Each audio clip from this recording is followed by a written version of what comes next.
everybody. My name is Mitch Bryars, and we're going to talk about iOS 8, iPhone, and iPad today. And I'd like to just start off the new year by asking, is there anybody here for the very first time?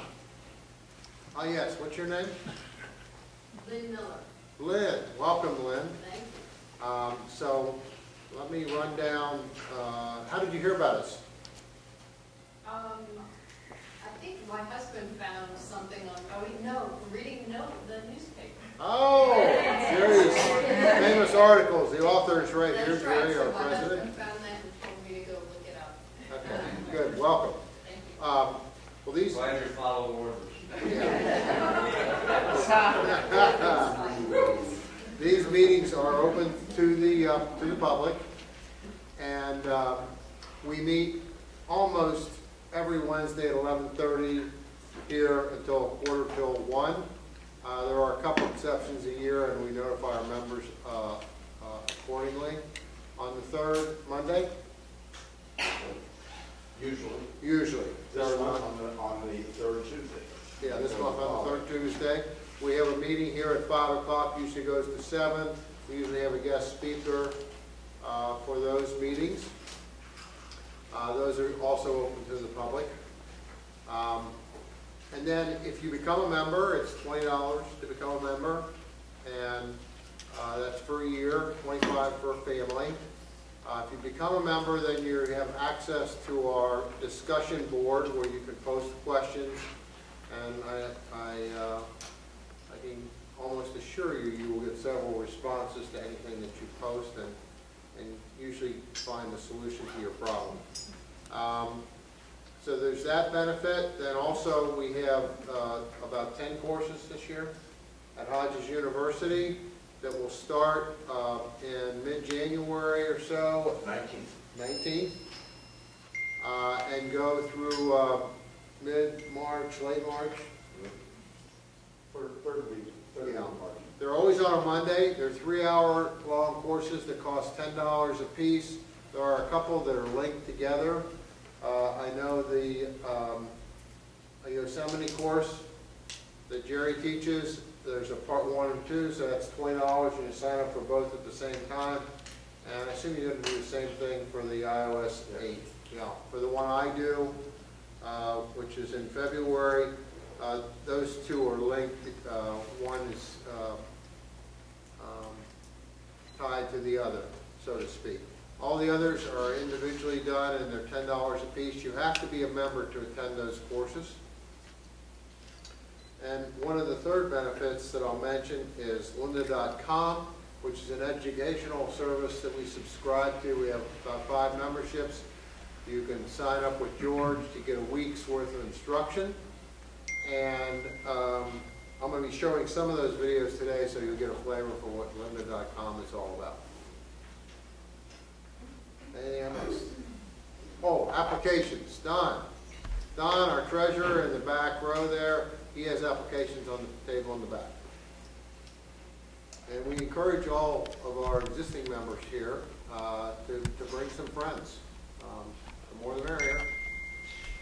Okay, so with that, I have to ask a couple questions before we get going. How many got a new iPad or iPhone over the holidays? Okay, so, quite a few. Okay, good. And I'm going to open it up to questions and answers for this session, and we'll try and get all those who have questions answered. But I thought I would show a few videos, and I'm going to give the audience a choice. There is a new lynda.com training session on iOS 8, and it's quite long, and it's quite good. And I've only been through about 20% of it. But I thought I would show some of the videos either on surfing the web, which would be Safari, or on troubleshooting an iPhone, iPad, or iPod. And we'll give you the choice. Who wants to see Safari? Okay. And who wants to see troubleshooting? Okay, we're going to do troubleshooting. We might have time for both. We'll see. Oh, and if everybody could silence their devices, that would help. At least we can make a decision in this room. That's right. Okay, so hopefully these videos will work. So troubleshooting, they're about 4 or 5 short videos. One of them is 6 minutes, but most of them are just a minute or so. So let's see what we can come up with there.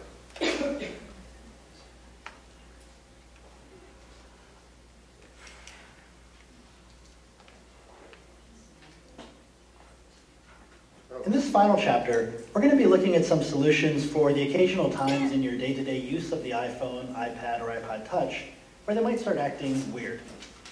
Maybe an app keeps quitting unexpectedly, or maybe your device isn't connecting to the internet. If your device is acting weird, you can refer to this chapter for some things you can try. First thing I always recommend trying, whether it's an iPhone, iPod Touch, your computer, or any other electronic device, is to restart the thing. It always surprises me how some people will never try this very simple step, which fixes many temporary problems, before they start getting into all kinds of complicated attempts to fix an issue. To restart your device, hold down the sleep-wake button for a couple of seconds until you see the slide to power off slider. Then slide to turn off your device. Wait until you see the screen turn off. The screen might go blank, but for a moment the device will still technically be on. Once your device is completely off, hold down the sleep-wake button again and power it back up. And once you're back on your home screen, check to see if that solved your issue. Okay, so that's the first step, is just power the device off. It used to be that power off button was on the top of the older iPhones. On the newer one, it's on the right side as you're looking at the phone. On the iPads, it's down on the bottom. It's the one by itself.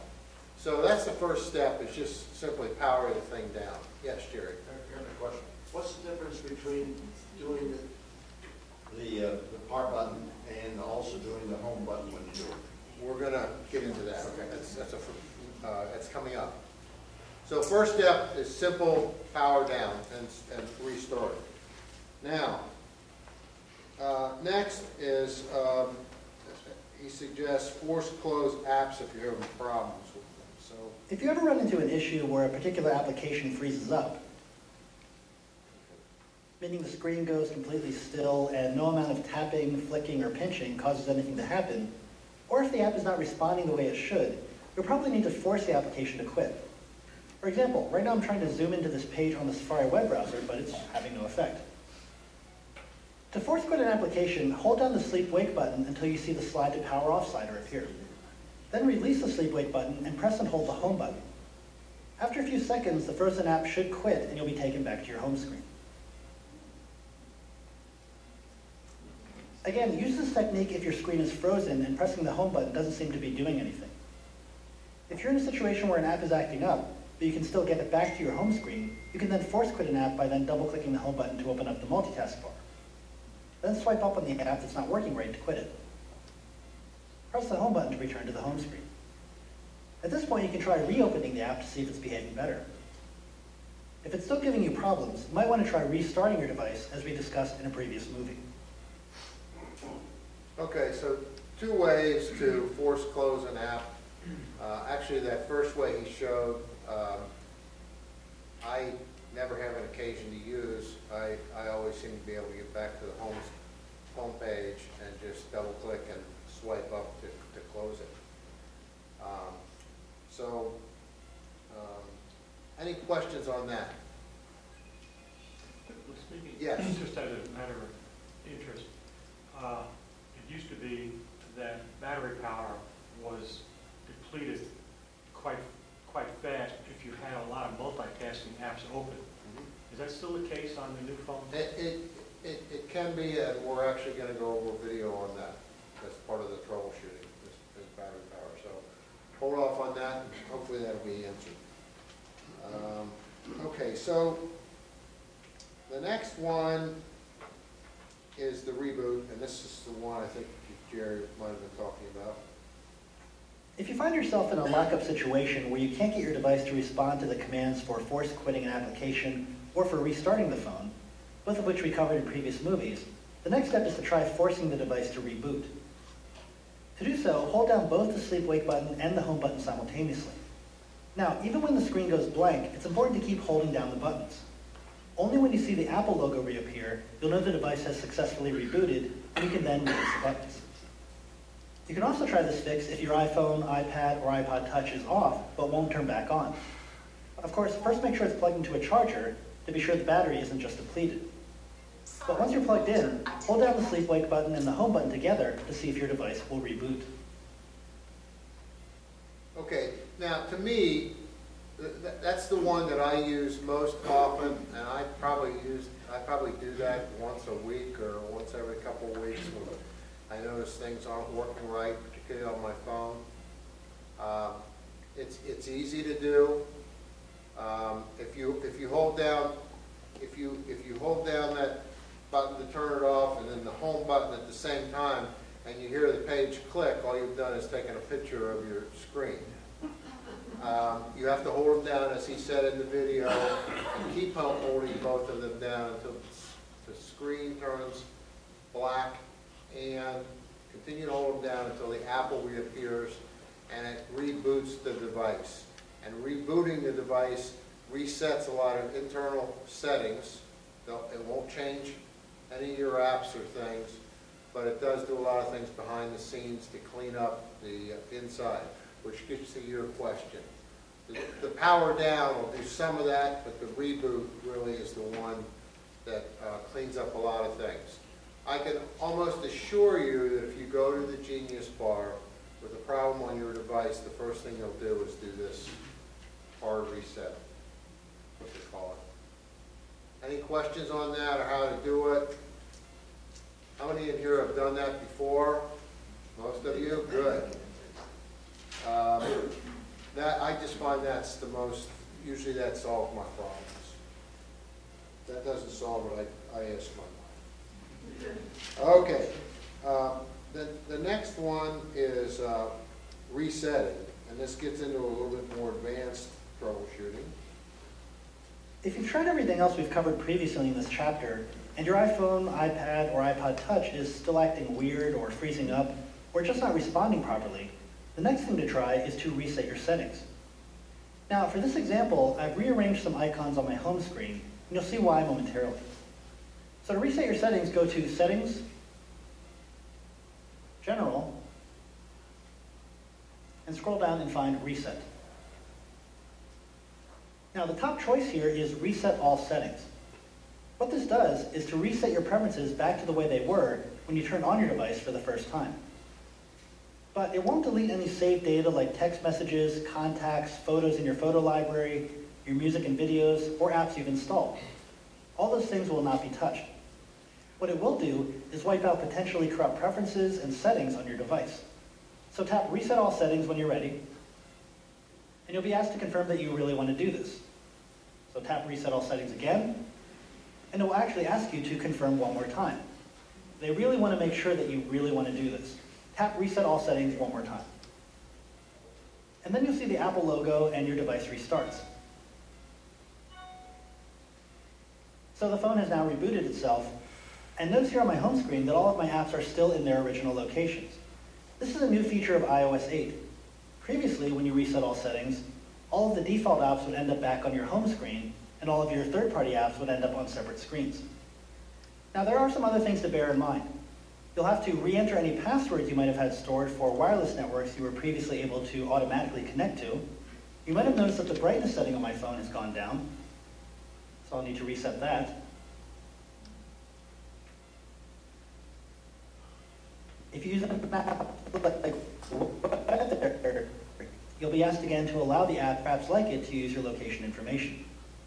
And you'll generally see all the types of messages that appear when you open apps for the first time. And hopefully you'll find that resetting your settings fixes whatever issue it was you were having. I haven't used that one. What kind of a game is that? I haven't used that particular function of resetting, so I don't know if it requires you to put in your passwords again for like mail. I know the next one I want to show you does. I've used it quite often. Usually when it doesn't work with the hard reset that we went over, where you hold down the two buttons until the apple appears, that's usually the point at which I tell somebody, you know, you probably need to go to the Apple bar. You can try some of these things. They do work, and if you know what you're doing, it isn't going to hurt anything. But a lot of people don't want to venture down that road. So it just depends on how you feel about it. Yes? If you have problems with one app, there's one more way that you didn't mention. Well, yes, you can. I think the one more way that I know of is you actually delete the app and re-download it. Is that what you're talking about? Yeah, but I think if you had something like you have made in-app purchases, I don't know how that, I don't do any of those, but I think, like if you have so many points on a game, does it reset those? I don't know. I don't play games. I don't either, so. At least not these games. I don't know the answer to that. I know that if you've got a custom calendar app or Good or any of those, it'll bring, if you delete the app and then re-download it, I think you can get your data back. I'm sure, can't you, Marilyn? You know. Well, yeah, because if it's like a calendar app, it would automatically sync to your calendar. So. And if it's Good, it would automatically sync to Google or whatever. Yeah, I think so. Yeah. If it's an app where you put in separate, that standalone app where you put in separate, I don't think you would get it. Yes, Jerry. Wasn't there an issue about folders disappearing? They don't seem to. I haven't had that issue in some time. When I've reset, the next way to reset, the folders come back. Okay. I know it used to be that when you reset, the folders didn't come back and you had to recreate them all, and it was a nightmare. Yeah. But That's I think, iOS 7, I guess. yeah, I think that they do, the folders come back. Has anybody had any problems with that? No? Okay, let's see if we can get through this next one. This next one's a little longer, and Okay, now we're getting into the I want to get it loaded here first before we get going.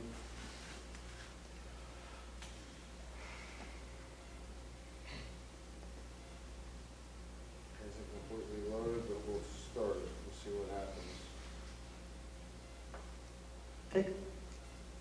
fixes that will actually remove your personal data and settings off your iOS device. In this movie, we're going to look at how to completely erase your device so that it's set back to the way it was when it came out of the box.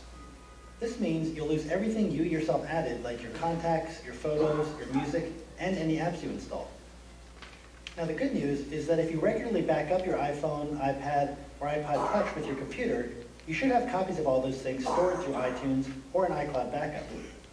So you can erase your device to try to fix whatever problems it is you're having, and then restore your device with your most recent backup to copy your settings and apps back to your newly pristine device. So to completely erase your device, go to Settings, General, and Reset. And the option... I'm going to stop right here. I want to divert a little bit. I didn't bring my pointer. But on this reset item, the first one he did was to reset all settings, and the next one he's going to do is this, the next one down, erase all content and settings. But the one he doesn't go over that I wanted to mention is the reset network settings. Oh, thank you. Press the button. Yeah. There, reset network settings right here. He doesn't review this, but I've had to do this every once in a while, and it's like when you're having trouble with your internet at home, something's not working right, and you can literally go in and reset your whole network right there. And I I've been on the phone with Apple, I remember a few times troubleshooting whatever it was. Wish I could tell you, but it's been months ago. And they had me go in and reset my network settings, which has you then go in and re-put in your internet data for your home usage and so on. And I just wanted to mention that. What were the circumstances that occurred that forced you to do that? What was happening? The circumstance was that I was on the phone with Apple and they told me to do it. But I think I was just having some problems with the internet. I was having problems with it. I don't know if it was dropping the internet or whatever, but they just said, go in and reset your network settings. Yes? Mitch, but you had already tried forgetting your home network and then reconnecting? I had tried some of those things, yes. The only thing about the resetting all network settings, you know, you've been to your friend's house or whatever, and you got their setting in, and it erases everything that your phone has remembered. So Yes. what I've started doing is if I go to somebody's house and they give me their thing, I write it in a note on the Notes tab. So if I ever have to reset my settings, I know it when I go to their house. I don't have to ask them. It's already, I already have it in my phone. You always know an ex-CIA agent. Okay, yeah, no, that's a good point. And this one that we're going to go over, that I'm going to start the video up again is the second one, erase all contacts and settings. That erases everything as well. And, and I know for a fact that you have to go in just like it's a new phone, and you have to put in your iCloud data, which you'll go over. I don't know if it goes over, you have to put in, for if you have 2 or 3 mail accounts, you got to put in all your passcodes for those. You got, if you got a Facebook account, you got to put in your Facebook account, because it literally takes all that stuff out and cleans your device out completely. So it's a little more involved, but everything is there. And as he'll demonstrate in the video, I know I always back up to the cloud and restore to the cloud from the cloud. It brings down all your apps in the proper folder.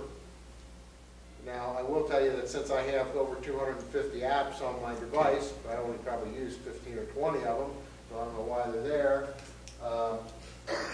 But it can take several hours for them to all come down if you have that many. So I'll start this back up again. I just want to go over that network settings business. Looking for is erase all content and settings. If you have your device protected with a passcode, you'll be prompted to enter it here. You'll then be asked to confirm that you do want to do this. So tap Erase iPhone if you really want to erase it. And just to be super sure, you're asked to confirm one more time.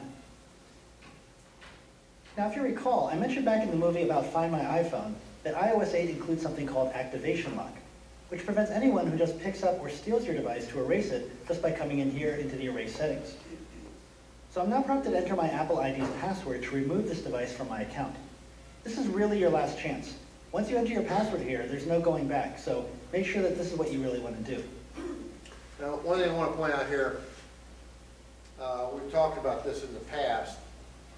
I have my own, the way our family is set up, I have my own iCloud account. My wife has her own, and that way her email stays separate from mine, her iMessages stay separate from mine, and so on. Her contacts stay separate. And then we have another Apple ID that we use that we buy everything with. So we have 3. We could have just 2. I could have used the one for purchases for my iCloud account as well, but we chose to have 3.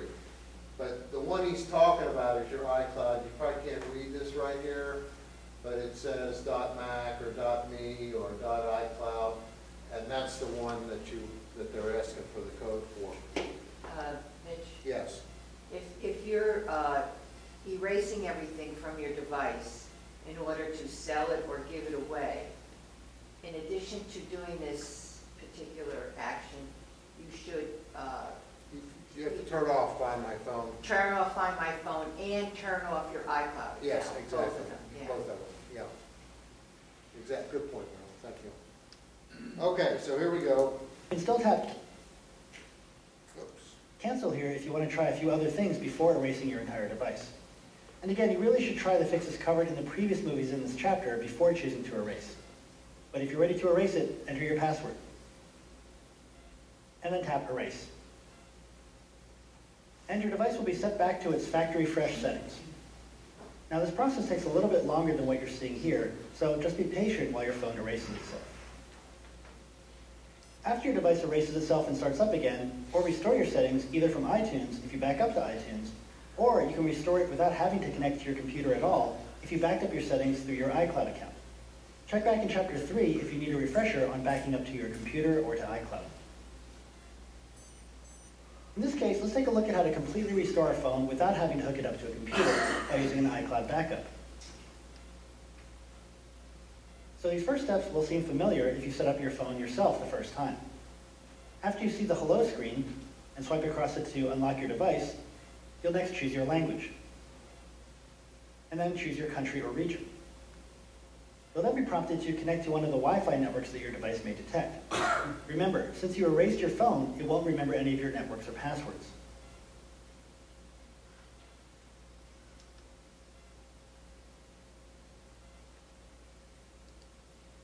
Next, choose to enable or disable location services. And here's where you can choose to either set up your device as a new phone or restore from one of your backups. Now, if I wanted to restore from iTunes, I'd be prompted to connect my phone to my computer. But in this case, I want to restore from my iCloud backup. That prompts me to enter my Apple ID and password for my iCloud account.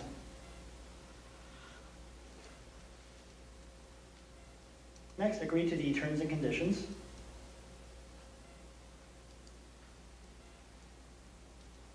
And next, you'll see a list of all your recent backups. You'll probably want to select the most recent one. And now the phone is being restored from the backup saved on the iCloud server. And now my phone has been completely restored from its last backup. I'm prompted one more time to enter my Apple ID password. Here it's asking me to set up my iMessage and FaceTime contact emails and phone numbers again. Just tap Next. Now it's prompting me to set up my Touch ID, which I'll go ahead and do.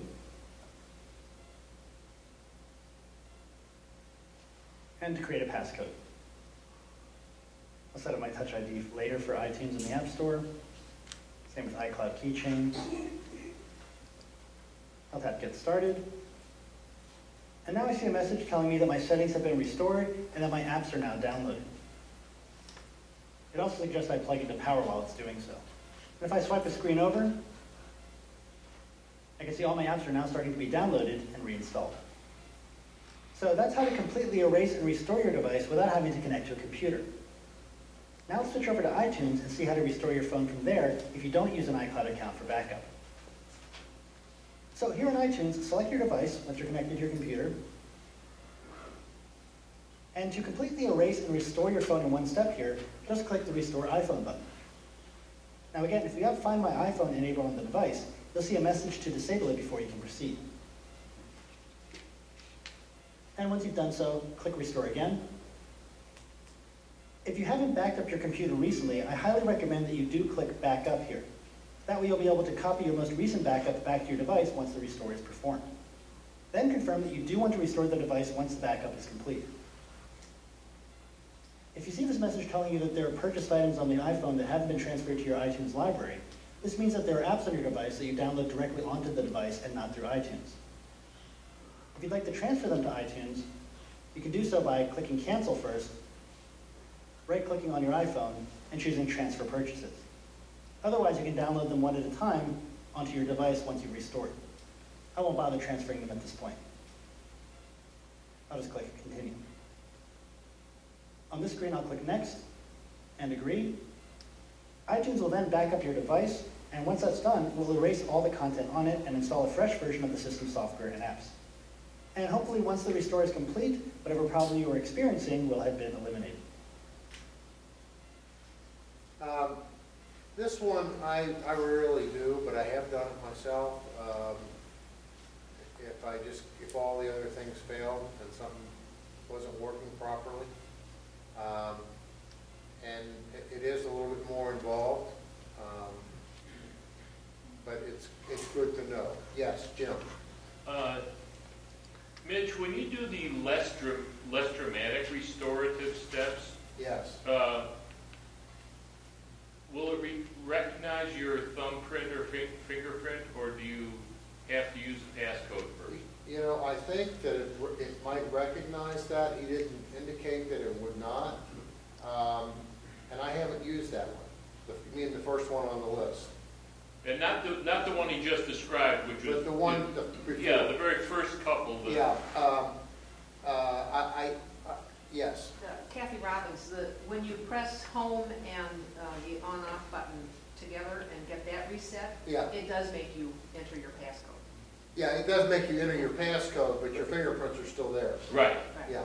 Now, on the reset, the one where you go into the settings and pick it up and do it there, he didn't indicate that it erased that data. Okay. This one it does. This one, it's as he said at the beginning. It's like a new phone. It's like a new phone. And I don't know if he mentioned it. I thought he did, but I mean, normally what I do is if I know I'm going to be doing this, I go in and I look when my last iTunes backup was. Usually was the night before, because iTunes in backup in the cloud is done if you're in a Wi-Fi area and your iPhone is plugged in. It'll do it automatically once a day. And so usually every day mine's done. But even though it's done every day, if I went home right now and was having a problem, and I knew it wasn't something corrupt, that I'd be restoring some corrupt stuff, I would back up to the iCloud so I could do it for my latest backup, which would have been a few minutes before I erased. So if there's a corrupted app, it may be in the iTunes backup, but it probably won't be in the iCloud backup. Well, it depends on when it got corrupted. If it's corrupted right now, if whatever you're trying to fix is corrupted, and you back it up to the cloud and then do a restore, you might be restoring corrupted data. But if it's just an app that's corrupted, the best thing to do is to delete the app and re-download it, which is free if it's a purchased app. Okay. Jerry? Yeah. There was an article that I sent on to the group that said if you back up to your computer, you should pick the setting that says encrypt the backup, because the encrypted backup passes all your secret settings, your passcodes and things like that, to the hard drive. If you don't encrypt it, it does not store the settings, your passcodes and things like that. So if you do any backup to your Mac in iTunes, do check the encrypted option. Yeah, one more point on that. I mentioned that I rely heavily on the iCloud backup, but probably every 2 or 3 weeks when I've got my phone attached to my computer, I'll do a backup to iTunes, just so I've got one out there that's in case something would happen in the cloud. Yes? Dick Shapiro. Is there any advantage using one or the other, and do some people recommend using both? If held suspended approach. No, don't use both. I've never heard of using both, but because both you would have to restore from the iCloud, and in order then to restore from your iTunes, you'd have to erase the thing again and restore it again. So I find that the iCloud, huh? I think he was talking about backing up. Oh, backing up. Yeah. You're talking about backing up? Yes. I find the iCloud to be just my personal experience is it's much more reliable, it's much more thorough, it's always up to date, because again, when I'm charging my phone at night, it's doing it seamlessly. It's like the backup time machine on a Mac. It it does it, you're not even thinking about it, you got a fresh backup. Whereas if you do the iCloud, you gotta remember, hey, I gotta plug this thing in, it's been a week or two or whatever, and do it, so it can be a little outdated. And I found that the iCloud restores mine 100%. I haven't restored mine from the iTunes way in a long time. So when I'm recharging just from a wall outlet, it does it automatically, not connected to the computer? As long as you have an iCloud account that has capacity, and as long as you are on Wi-Fi. Right. The phone can be turned off. It's charging, and it'll back up. And I'll show you where that is. Remind me to show you where that is when we get out of here. Yes. Yeah, Mitch, the only caveat I have to iCloud is security. You all heard Carrie Kersey, talk about it. Yeah. And in spite of the fact that it's Apple, they are still subject to security breaches.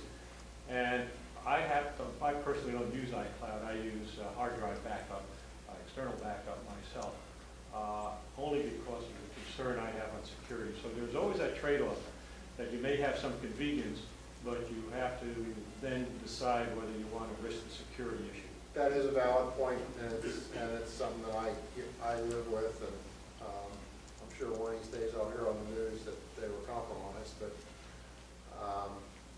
yes, Don. Yeah, but she pointed out that the iCloud problem was because they found out the password for these people, because they were famous and they had Facebook pictures of their dogs and where they were born is on Wikipedia and all that stuff. It was not a security issue with the cloud, it's just that these people figured out the password for these famous people who were hacked. That was a single breach. That doesn't necessarily say that they still couldn't breach the security of the cloud. Don, excuse me, George. She really didn't get through the cloud in her presentation, and hopefully we can get her back again. And you might or might not want to come to that meeting. She's going to scare the hell out of you. She believes that putting anything in any cloud is like putting it on a billboard on 75. She even says you shouldn't use Dropbox. Right. Yeah. Who is she? Carrie Kersey, the identity, I think she was from the FBI. whatever. No, she did a few weeks No, ago. didn't she work for the FBI? I can't recall that. She works here. She's got a company that she does recovery. Mitch, last night on the CBS News, they said that your fingerprint is less of a security device than a password. For most of us, it's not a problem, but for famous people like you and Jerry, your pictures are everywhere. And Queen Elizabeth and all that, they're waving. And they showed a guy who had a high-res picture of somebody waving, and he was able to get their fingerprints. He was able to log into their thing using their fingerprint that he took from a picture. Yeah. No, that's why I never see Jerry wave. No, Jerry never waves to a crowd. He is. This one doesn't have that problem.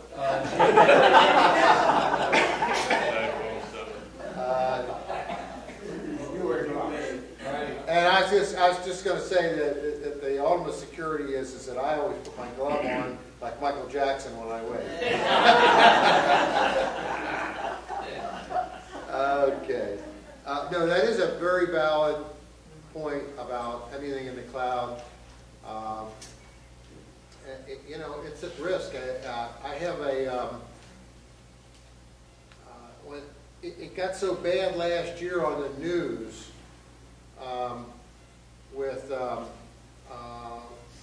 with these passwords being compromised that I actually created a reminder list of all of my major online things. And I'll show you that. And when they come on the news and say, well, eBay, Amazon, and this one, and Target have been hit, I just pull up this reminder app and go bang, bang, bang, bang, bang. And I knew which ones I needed to do. And I'll If I remember, I'll show that in a Mitch, few another minutes. question about fingerprint. Yes, If you have the medical ID on your phone, yes.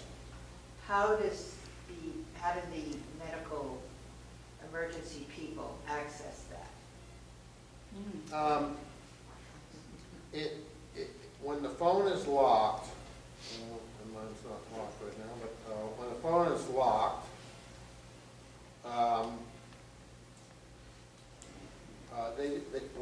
when you slide it, and you see the keyboard to enter your passcode, Right? there's an emergency. It says emergency down here. You hit on emergency, and it says, then the Okay, I keypad see. comes up and it says, you can enter 911 or whatever, but it'll say medical ID, and then all your stuff comes up. That you That put you in. had to enter. That you had to enter. Okay, I was wondering, I was trying it with my thumbprint thing, and I didn't see where it came up, but it's on the passcode Yes. screen, Passcode screen, which it'll go to if no fingerprint is put in there. exactly. Right, Marilyn, the okay. problem's going to be is while you're unconscious, you have to tell the EMT to go to your iPhone. That's exactly the These point. young guys, they'll know it. If it's a young guy, they'll know it, yes. Mitch, something I read, it might have been in the email with the link to Carrie's presentation, because I wasn't there, but they said that she'll be doing another presentation Tuesday, February 10th at 3 at the Naples Daily News on ID theft. Or there's a meeting on ID theft. Maybe it's not Carrie, but it's Yeah, it is. I think it is. Tuesday, February 10th at 3. I just thought I'd mention that. What date is it? On Tuesday, February 10th, And where is it again? at the Naples Daily News building. I think that's on a mock. I think I forwarded that information. Yeah, I got it from you. I just wrote it down since I missed that meeting. so I What just- time is that? 3 o'clock. Thank you. Can you forward that out again, George? She was really good. She was scary. Yes. She gave notice to order a book from her, and we ordered it on the 17th. I just wondered if she had to get it reprinted or what. Yes. Okay. Okay, I hadn't ordered the book yet, so I don't know. I think I sent her an email and told her that her book ought to be on audible.com. Yeah, I just received my copies yesterday. Thank you. So, but I made arrangements to meet her and pick them up. She didn't ship them. Ah, okay. Yes. No, I was wondering about encrypting files. Can you encrypt files and put them out there, like on Dropbox or iCloud? Well, I'm going to defer to a Dropbox expert. I know Dropbox is encrypted somehow. Does anybody? And I was wondering if I could encrypt my files myself, you know what I mean? Like if there was a way to encrypt them and then put them on On the iDevices? yeah, or on a computer. Well, that's Well, different. I think when you put it to Dropbox, Dropbox is automatically encrypted at 256, isn't it?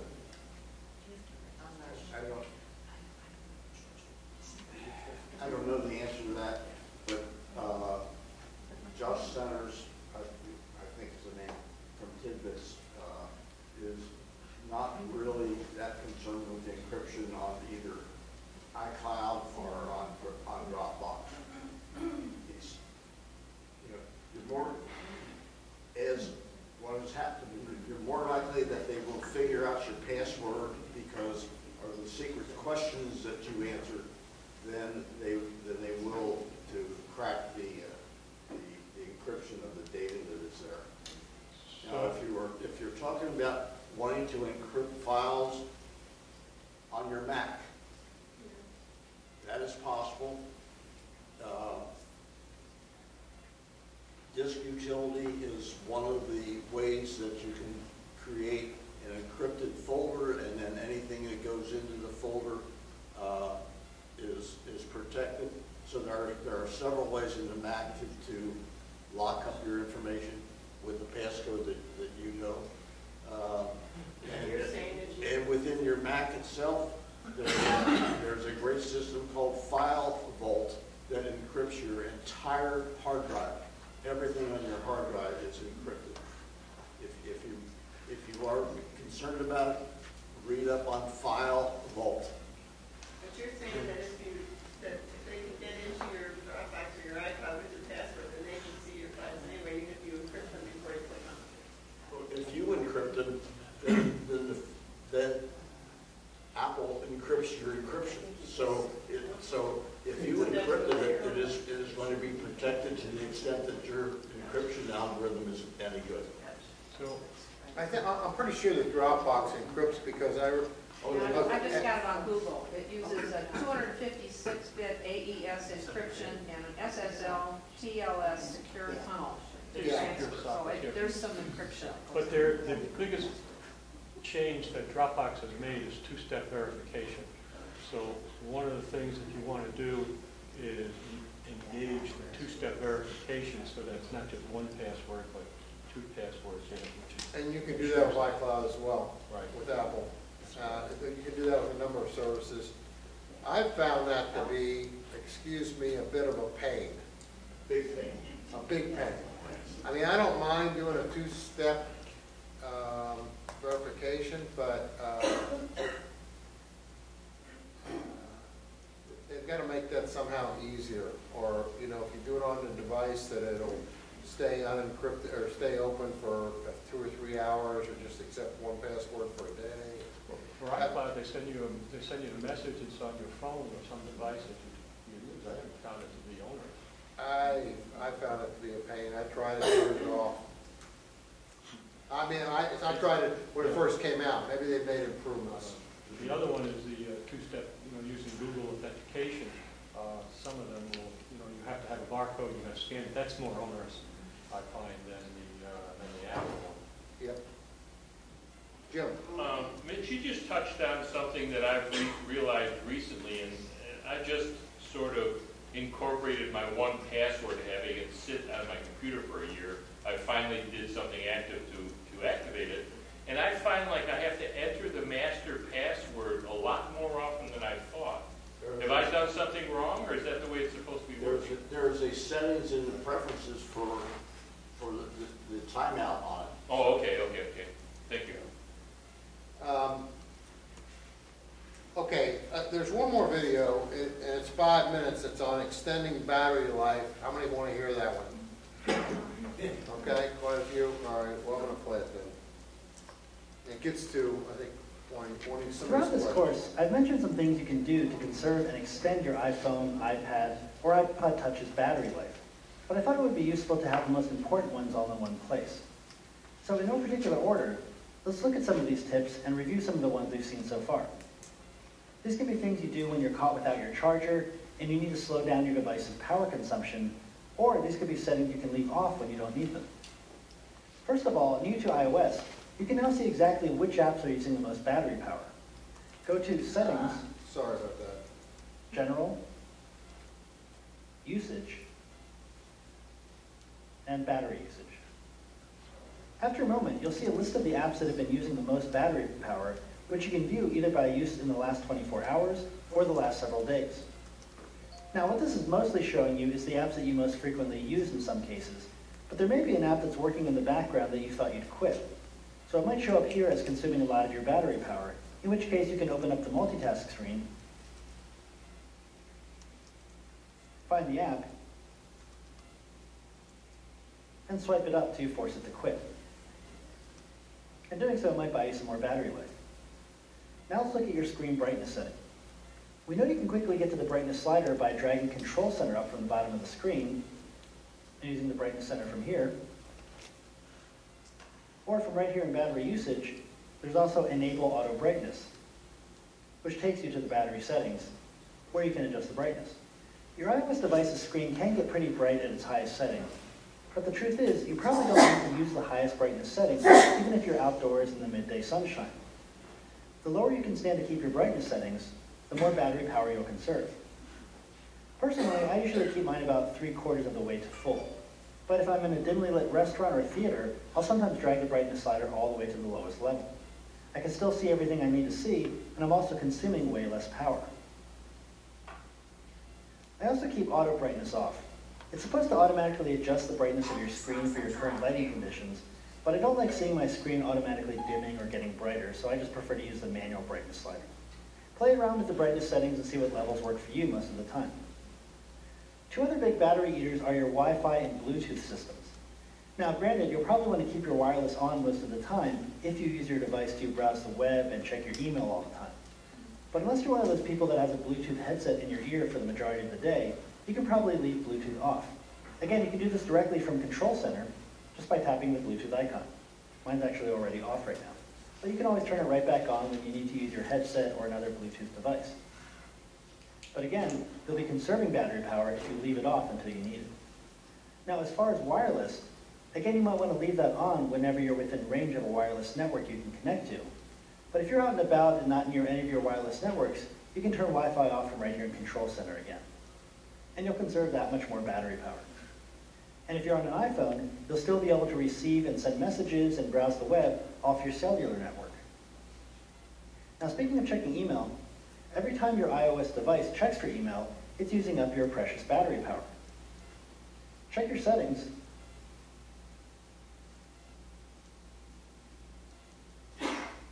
Under Mail Contacts and Calendars and the Fetch New Data area. If you aren't concerned with downloading your emails the moment they hit your email server, you can turn off Push. Your device will then default to the Fetch settings, where you can choose to have your device download your messages on a set schedule every 15 or 30 minutes, on the hour, or by selecting manually only when you open the Mail app. Or you can go into the individual account settings here, and you can choose which of your email accounts to have Push turned on for. Another feature you can consider turning off are location services.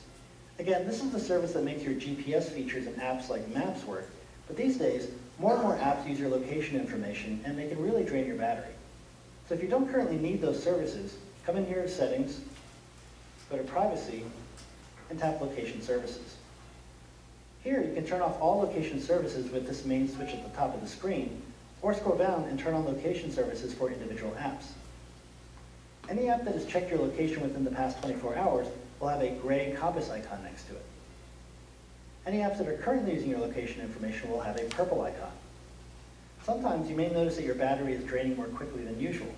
It's a good idea to come in here and check to see if any of your apps are continuously checking your location for some reason. If you see a purple icon next to an app you're not using, either turn location services off for that app, or double-click your home button and force that app to quit. And lastly, if you don't need to be online at all, and you don't need to make or receive phone calls, maybe you just want to play some games on your iPhone, you can go into Control Center and turn on airplane mode. Mine's actually already on. Yes, normally you use this when you're on a plane, but you don't have to be on a plane to use airplane mode. Airplane mode is a quick way to turn off all your network connections, location services, Wi-Fi and Bluetooth all at once. As I mentioned before, you can even turn Wi-Fi back on after you've enabled airplane mode, as I've done here. But airplane mode keeps you from having to turn off all the services one at a time. And of course, if you really don't need to use your iOS device at the moment, just turn it off. Having your device switched off is going to save a lot more battery power than going through and turning all these features off, and it takes much less time. So those are some handy tips to remember to get the most out of your iPhone, iPad, or iPod Touch's battery charge. Okay, any questions on battery? Yes, Mary? David Polk has a new book out with a lot of tips in it, and one of the tips he mentions is if you're in a hurry to charge your phone battery, if you put airplane mode on while you're charging, it'll charge much faster. Very good. Which book was that? It's a new book by David Polk, something Okay. about basics. It just came out a couple weeks ago. So it's not a take control book, it's basically. No, I'll see if I can find it on here. Right. Pope Press. It's not all about iDevices, it's about other computers and other things too. It's just like tips, basically. Great. Yes. If you turn off location services in your settings, can you use Find My iPhone? Go to a computer, will it find your iPhone? I don't think No, I so. don't think so. No, Okay. it turns it off. Marilyn, can you repeat that hint? Somebody didn't If hear. you want to charge your device faster, put it in airplane mode while you're charging it. Thank you. Any other battery usage. I'm going to show you this little handy thing I came up with for, I told you there were so many passcodes that were announced on the news that I created this list, and it's called my security code changes. And so there's no items that need to be changed right now, but if they announce on the news today some items that have been compromised, what I would do is say, oh, that, you know, they said PayPal, and they said Amazon, and they said Dropbox was compromised, and Facebook, and I just go here, and as I reset them, of course, I just click them that I've done them, and that way I know that I've done all of them. This is the reminder app. Reminders, right here. So I used that and I created a custom list. I added a custom list. I'll show you, well, yes. When you reset your passwords, does that automatically go to one password? No, you have to, if you reset your passcode, you have to go into one passcode and change it. Yes, that's a good, very good point. Mitch, the book is called Pogue's Basics, P-O-G-U-E. P-O-G-U-E. Apostrophe S, Pogue's Basics. On Amazon, it's, for the hard copy, it's $16.07, and it's on Prime. Okay, very good. Thank you, Marilyn. P-O-G-U-E, apostrophe S. Used to be the New York Times Basics. technology, right? Thank you. Yes. Mitch, I caught a blurb on TV the other day concerning passwords, and this is a result of the show that's now going on in Vegas. Yes. The electronic show. Yes. They talked about a new app where they use face recognition rather than passwords, and it's a very extensive face recognition. They have you smile so they can find your wrinkles, identifying you, your iris in your eye, this sort of thing. And they claim that it was a free app that appears to be out there someplace. Have not heard about it. It's brand new. And if you're looking for the name of it, you probably have to do some Google searching to find it. I had heard some of that stuff was coming, but I have not heard any or read any articles of extensive use yet. Brand new. Yes, Jim. You mentioned a little while ago about the secondary logins or the secondary security measures. Two-step authorization. The two-step authorization. Two-step authorization. Have you heard the suggestion that these questions, these personal questions that you have to answer, you should answer falsely so that it's not predictable? Yeah, yes, you can do that. That's a good way to do it. Yeah, the problem is, I thought about that. The problem is now you've got many stories to remember. You're a creative person, and I know that you will have no problem. Thank you. The other thing is that I have read on, and I've lengthened my security codes on, the one fellow we had talk here, I think he's from Pivots, maybe from one of our outfits. We've had him podcasted in, and he talks a lot about passcodes. And he says you really only need 3 or 4 that you need to remember. Joe Kissel. Joe Kissel. And you know, one is the passcode to get onto your computer. The other is the passcode to unlock your iDevices. And the other one is the passcode to unlock 1Password. And there might have been another one in there. iCloud. There were 5 of them. And those 5 are pretty complicated passcodes. They're not as complicated as I wanted them to be, but I'm not the fastest gun when it comes to typing. But I've read, and I've read this on several places, that the best passcode is a passcode that is an actual sentence that makes no sense. like I like to walk my dog or I like to walk my dog on a lake, or I like to walk my cat in the snow. Just something like that that you know you're going to remember, and one of the letters can be a capital if you want, or something like that. But they actually say a sentence is harder to crack than 15 or 20 characters that are randomly selected. Yes? The Sunday's paper has a column in there from another computer guy. And what he said is never answer them truthfully, your questions, but use one word. His example was Godzilla. And just use that for each of the questions. And they would never figure out that you would, of course, now that it's published, who knows who will or not. But he said answering the questions is not good because from the questions you could probably figure something out. With the same word on each one of them. No, put the same word on each one. Like your mother was born in Godzilla, or, you know, Yeah. your cat was Godzilla. Yeah. That's the guy from Orlando that writes in the Sunday paper. Yeah. His point is good. First, pick a single word, because otherwise, if you've got, my bank has 8 different questions that they can throw at me. Right. And if I had made up 8 different words, I know I couldn't remember. So his approach is don't answer truthfully, because that's what the Facebook and searches are looking for, is where did you go to school, when did you get married, all those things. If they pick something stupid that is easy for you to remember, and it has no correlation to the questions, and use that for all. That was his recommendation, and I think it's a pretty good one, because... Jerry, is that a correlation, stupid and easy to remember? Yes? Mitch, Chuck Cooley, another take on your password. I agree with the sentence is the best thing. You make a passphrase that nobody knows.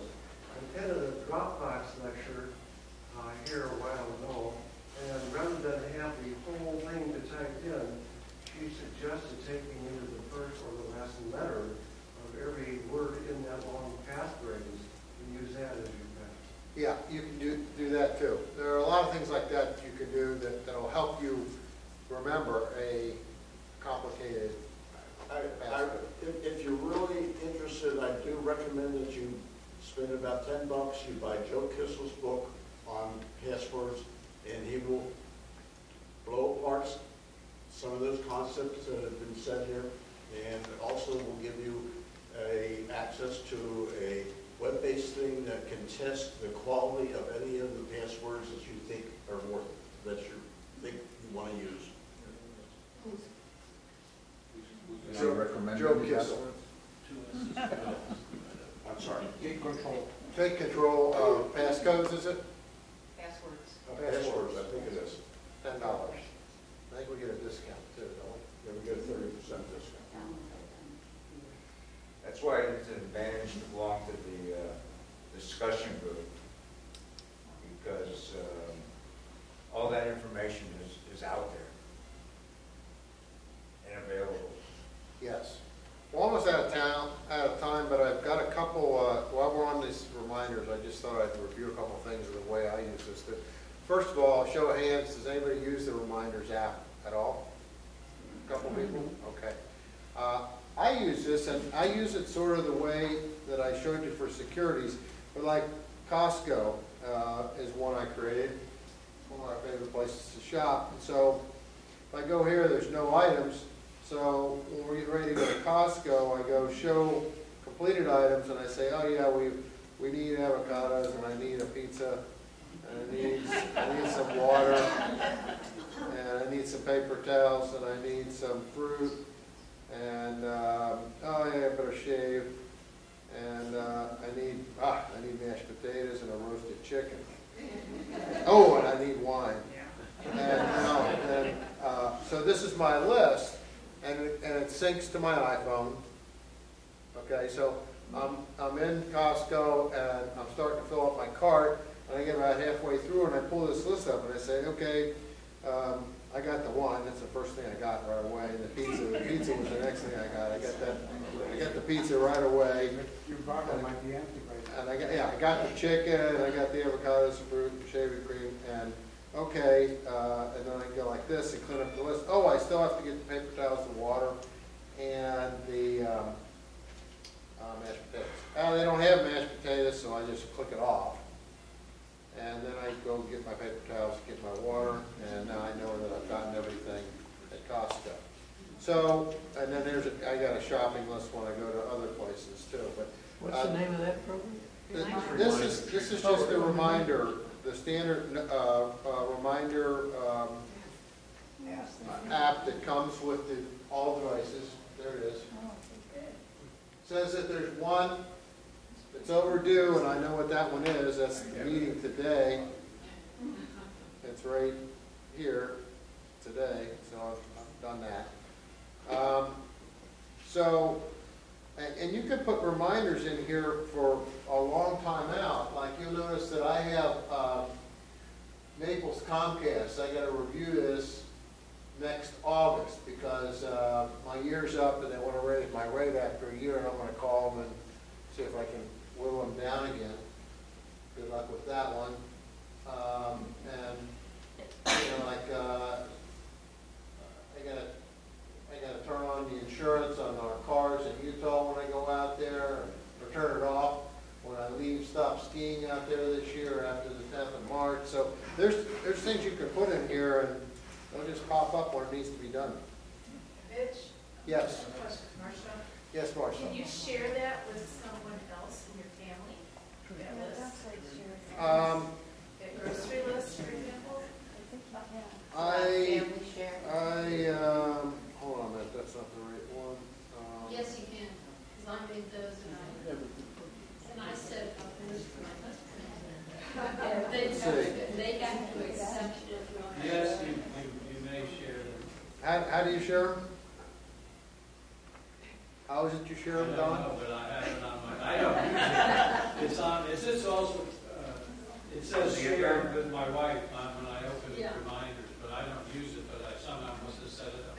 Okay. When you set it up to their Apple ID, they'll get a notice and they have to accept it. They don't respond to it, they have to go in there. Maybe it automatically does when you share your calendar, because I remember. Or does it have to do with family sharing and do family sharing? Yeah. It's not family sharing, because I did it years ago. Okay. That's not something that I... On my iPad, it shows under family. Now, maybe that's what I called it, although I doubt it. Is this an app also on your Mac, or is this only on iOS? No, it's an app now on the Mac as well, isn't it? Reminders? Yes. I think so. Thank you. Yes. Yes, last question. Well, I was just amazed nobody's using reminders for when you get to a location. Your reminder thing will come up at your supermarket. Yes, it will. And I have done that. I've done that before, and it's usually when I need to call somebody. We were having trouble with a kitchen cabinet, and I needed to call this guy. He's a hard guy to get a hold of. So I just set it that every time I left my house, it would remind me, and this bell would go off, and it got irritating, so finally I got a hold of the guy. But yes, you're absolutely right. You can set up a reminder, and you can set it to go off when you arrive at your location, or if you depart your home, and so on. And that's easy to do. I don't have time to show you right now because we've got to end the meeting, but you can do that. And so with that, it's all until the next iOS meeting, which will be, instead of the second Wednesday of the month, will be the first Wednesday again in February for the scheduling. So I'll be back a month from now. I'll be back before then. Thank you.